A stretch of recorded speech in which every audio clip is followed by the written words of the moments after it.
السلام عليكم ورحمة الله وبركاته. waxaa inoo bilaabanaya darsigii IT courses oo intensive ka ahaa oo aynu ugu talagalnay in aan design web design ka CMS ka sida loogu download gareeyo local hostiga aan ugu baran lahayn. waxaan filayaa in si aan waqtiga aan haysano aan ugu faa'iideysano direct waxaan u galaynaa coursiga. si aan u download gareyno aan saarayna inaan soo dejino local host website. qofka markuu CMS uu download gareynayo wuxuu u baahan yahay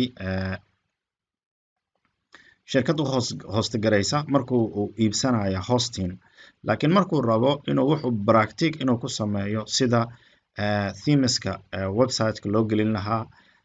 themeska wuxuu u baahan yahay CMS waa management oo system oo ku control lahaa contentigiisii wuxuu website-ka u geli lahaa.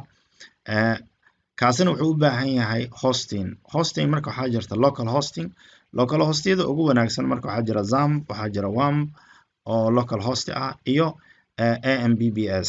AMBBS waa shirkad oo waxeedii nidaam ah hadda waxay sameysay one click download oo any kind of CMS ah sida Joomla, Drupal, Brista iyo WordPress. midka inta badan la isticmaalo oo shirkadaha badankooda ay isticmaalaan waa WordPress. markaan aan browserka aan ku dhufano AMBBS waxaa inoo soo baxaya pagekan oo downloadska ay ku qoran tahay. waxaan hoos baan u degaynaa windowyada hadda marka caalamka hadda inta badan laga isticmaalo waa Linux oo yani sifo badan u kala baxa iyo Mac OS iyo Windows. waxaan isticmaalayna maxaa waa Windows. qofka raba oo isticmaala Mac OS wuxuu halkan buu ka degsanayaa, qofka Linux ka isticmaalayna halkan buu ka degsanayaa, laakiin anaga hadda almost waxaan isticmaalaynaa Windows 64 iyo 82 labadaba wuu ku shaqeynayaa from Windows 10 ilaa kuwii markaa ka dambeeyey wuu ku wada shaqeynayaa AMBBS wuu support gareynayaa. kadib marka waxaan ku dhufanaynaa download inkastoo aan horey usoo dejiyey. markaad download aad ku dhufato direct wuxuu ku imaanayaa on this side on the download side. kadibna laba mar baa kale ku siinaysaa waad install gareynaysaa. installkiisna almost anigu mar hore waan install gareeyey, laakiin waa idin tusinaya siduu installation siduu noqonayo. welcome to MVS setup waa 3.9 waa versionka markaa ugu dambeeya. kadibna waxaa ku dhufanaysaa next. I accept baa leedahay intaa oo hataa fail sealihii unbaa ku jira oo markaa aad soo degsan kartid wixii macnaha markaa database oo maamulaha asaga automatic ahaan kuugu dejinaya. kadibna waxaa leedahay next. inta markaa adiga aad ku host gareyn kartidna waa intaas oo CMS ah unbaa ku host gareyn kartaa oo Apache-goodii databasekoodii waxayga toolalkooda oo dhan u wato. MB is a tool that makes it easy. waa macnaha tool fududeynaya for everyone u fududeynaya shakhsi walba si uu macnaha markaa uu u sameeyo a new website cusub. marka qofku wuxuu u baahan yahay inuu practice uu ku sameeyo website-ka inuu more familiar oo ku noqdo wuxuu sameynayo design-kii ha noqdo template-yada sida uu gelinayo. waana free open source application. waa open source application sida WordPress-kii oo kale aad soo dejinaysid.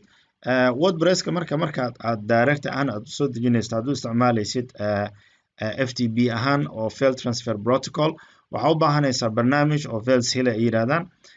barnaamijka unbaa macnaha markaa config unbaa waxaa ka bedelaysaa koodadkii, laakiin AMBBS wuxuu kaga duwan yahay wixii oo dhan ayaga ku diyaariyey. koodad inaad bedeshid uma baahnid, feelalkii macnaha Fileshile inaad soo dejisid uma baahnid.